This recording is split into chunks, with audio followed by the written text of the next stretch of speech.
Something you guys may not know about me is I actually love wine. And not in the snobby, I know everything about wine type of way. It is just so incredibly interesting. Especially the chemist in me. If you didn't know, I do have a degree in chemistry. And I love food science, and wine is so interesting to learn about. September through October is actually harvest season for wine grapes throughout most of the wine regions in the world, which means new wines are literally being born right now as we speak, and that is so incredibly exciting. So today, we're going to talk about why wine is pure science and pure magic. So today we're going to do a little science with Clark, okay? And we're going to go over how wine ferments. It's so interesting. It's really simple, actually, as well. So what happens is you harvest grapes, right? And grapes are at their peak in like the late fall, early winter. There's a really specific type of wine. It's like called ice wine or dessert wine, where you leave the grapes on literally as long as you can humanly possibly leave them on without them getting damaged, and that develops even more sugar in them, makes super sweet wine because the sugar content is so high. When grapes are harvested, then the harvested grapes are taken to the winery. They are crushed. Some leave the skins on, some leave them off, and that creates different kinds of wine. Right? You can have all these different types of wine based off of you keep skins, you get rid of them, you leave them in part of the time. That's a different story for a different day. So you crush up the grapes, you make grape juice, right? So now you just have sugary grape juice. At this point, you add in yeast. These can be natural yeast or they can be commercial yeast. You add these in because these are gonna munch on the sugar, and the sugar is then going to be converted into ethanol and CO2. Now, this is a real fun chemistry reaction, and I'm gonna draw it for you like this, okay? Bam. And that's what happens. That's fermentation, baby. So depending on the wine is how long it ferments. Red wine's usually about 50 days. It can depend on, they can put it at different temperatures. White wine is usually fermented at a cooler temperature. There's a lot of different variations. And these variations are all what creates different styles of wine, different kinds of wine. It starts in this process, right? Then we have fermented juice. You can decide to age it, and that also will change the wine. White wine can be aged in stainless steel. You can put it in barrels to give it woody or smoky notes. This is where you really get to play with it. If you grow your grapes in different regions, that's called terroir. Terroir, I took 2 years of French in high school, baby. And that will also affect the flavor profile. So many things, because everything is science, and that's so cool. You can think of fermentation like the cousin to caramelization, right? All cooking is just a giant science experiment, and that's what makes it so cool. Caramelization breaks down compounds inside of food to change the flavor profile because it's actually changing it on a chemical level that then is read differently by your taste buds. The same thing happens in fermentation. Like I said, it converts things to put new things into the wine, and that is what tingles our taste buds. And that's so cool. Now, there's lots of different types of wine. There's rosé, there's white wine, there's red wine. We know the crew here, right? But there's also other players in this football game, okay? There's fortified wine, there's natural wine, a personal favorite. There's tank method sparkling. There's aromatized wine.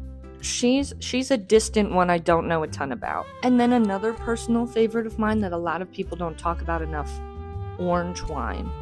So cool. And the other fun thing about wine is it can add a ton of flavor to your cooking. So today, I'm going to show you how to use wine to add some really interesting flavor to your cooking and pair it with foods when you cook that makes sense. Everyone's palate is different. We all taste different things. It's very objective. That's how I feel about wine. It's like the wild, wild west, and no one can be right and no one can be wrong. So we're going to go over how I like to pair things and how you can use this based off of your palate to really elevate your cooking. So what we're going to do is I'm going to show you how to make a really classic, simple red wine sauce. If you make this, you can use it with so many things and you can customize it in so many ways.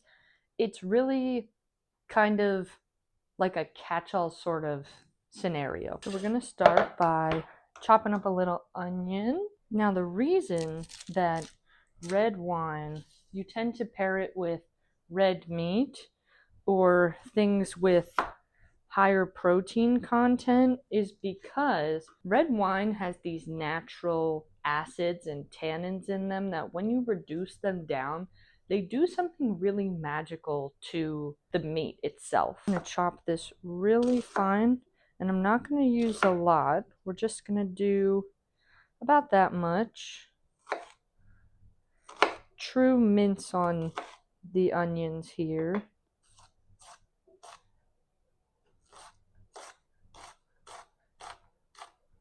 And we're going to put this in here with a couple tablespoons of butter. So the acidity in the wine will actually start to break down those proteins, which makes everything richer and more tender. And then the tannins in wine, tannins are the thing in red wine or in a lot of wines that make your mouth dry. Like you'll feel a tannin after you drink it and you've swallowed it, and it's that thing that makes your mouth like, that feeling is caused by tannins. And because of that, those tannins latch on to the proteins in the meat and they help balance the richness that comes from protein that is created on your taste buds. We're going to put this on medium heat till it melts. We're going to cook down our onions until they're nice and translucent. Our onions are getting nice and translucent to the sauce. Now I'm going to just add some salt and pepper to start. And then once these get nice and translucent, what we're actually going to do is add in about a cup of Chianti. That's the kind of red wine I had on hand. She was already poured into a glass and then we decided to make the sauce. But I'm going to add in about a cup of Chianti and we're going to let it reduce down. Then we'll season it, go from there. You'll see I'm going to add a little bit of broth. I'm also going to add in some honey and some more spices to get a whole nice well-rounded flavor profile. A lot of pepper. Pepper is so good in this pairing. I'm adding in some garlic. I have no shame. And I wait to add this in because I don't want the garlic to burn. I just want it to become fragrant. So I let it cook down for like 30 seconds. Then I'm going to crank this heat. I'm going to put this on high. If I did that now, the butter, the garlic, everything would burn. It would be too high. But we need to cook out the alcohol in the wine. In order to make this sauce not taste like booze, you crank up the heat to an evaporation point where the alcohol will literally like lift itself out of this sauce. This is good. We're going to crank the heat to high. And now, once I make sure the heat's come up a little bit more, wine's going in. You see how she's nice and boily? Boily. You know what I mean.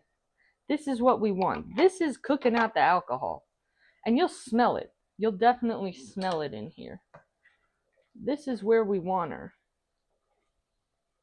You gotta get it up high enough, like I said. Get this going, put your fan on, whatever you need to do. I'm also gonna add in, this is better than bouillon broth that I had because I didn't want to unthaw another thing. That would make too much. Added in about about 3/4 of a cup of that. And then I'm just going to finish it with some parsley flakes. If I had fresh thyme, I would want to put that in here. But this is nice and simple. I just like having a fresh either like parsley, oregano, thyme in here to add a little bit of a color pop. I know it'll get kind of sucked into the sauce. Just roll with me. And at this point, we just keep an eye on her, right? Comes back up to that boil really quickly. I'm going to add in just the tiniest little dash of honey for sweet, a little bit of sweetness balance. And then right at the end, I'm going to add some more butter, and that'll make it a nice glossy, shiny sauce. A few moments later. I cut the heat from her. You can't really tell because it's just still gonna boil because electric stovetop. Off the heat. She looks gorgeous. Do you see this? How much she's reduced down? Right now, she's still really liquidy, but remember, we're making a sauce. We're not making like a gravy. All I'm gonna do now, I'm gonna add in like another like tablespoon of butter. This will make her nice and glossy, shiny, pretty girl. You see how it's thickened up? Oh yeah, you're like Clarissa. There's just oil on top. No, you're not getting it. This is gonna be so good. Do you see that? That's beautiful. Think about this on top of a steak, a baked potato, a piece of pork. You could drink it, live your life. The thing that's so crazy to me, it hits these back parts of your taste buds like immediately because that's what's changed about the chemistry in this while we made the sauce, right? And it stimulates a different part of your palate. And with the meat that has that savoriness and almost like the fattiness that will coat your whole palate, it brings balance, and the wine flavor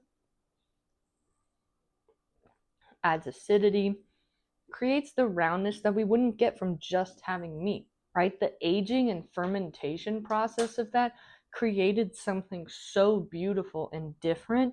And then if we would pair this with a glass of the wine that we used, even if it's a little different, something similar, it creates a whole different experience that adds in flavors and interests that you can't get anywhere else. So, as this new season of wine comes up, I want you to try a new type of wine.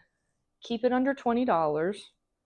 Expensive wine is a scam. Try something new, and cheers to cooking with a little bit of curiosity and a lot of bit of wine. Stay curious, stay hungry, and I'll see you at the table again soon.